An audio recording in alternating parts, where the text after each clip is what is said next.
मंडी उठुनी धान रास्तार बसिले चाषी बालेश्वर नीलगिरी रे मंडी अव्यवस्था नहीं तातिछंती चाषी धान किणारे अनियमितता प्रतिवाद रे छत्रपुर छकरे धान बस्ता रखी रास्ता रोक करिसेंती आंदोलन पर 19 नंबर राज्य राजपथ में गाड़ी चलाचल बंद रही चाषी टोकन लैब सेवा सहित आई स्कान अभियोग होइछि।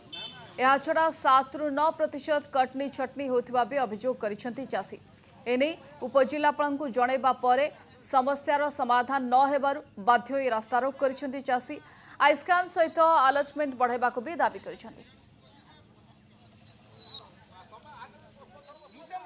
पूर्वर थे राजरास्तार बसी आसते आम सब बालेश्वर से समाधान करते धान एठू उठब और जितेबाला ये अलॉटमेंट न रही फोन कर सांगे सांगे अलॉटमेंट व्यवस्था करदेबू किंतु गतकाली ये फोन कले सब कलेक्टर को सब उपरस्थ अफसर मानक से भितर जड़े कई कहले आम आउ कि सब कलेक्टर मैडम कहले मुझे देखुचु तापर आ फोन उठेले रहीगले तेणु टोकन समस्त कैनसल है आखि स्कान हो पारना तेणु यहाँ से परिप्रेक्षी आज रास्ता रोक होती। पूर्वर तो एमती कटु नाला 3 मास 4 मास धरी धान किणा होता गत वर्ष मुझे देखी मार्च मास पर्यंत भी धान किणा होता किंतु ए वर्ष एबेठारु सरकार आउ किणी पारुना आउ कटनी छटनी तो प्रबल हो पूर्व समय एत कटनी छड़ नाला कटनी छड़नी बहुत हो 7% 8% 9% पर्यंत काटुचे।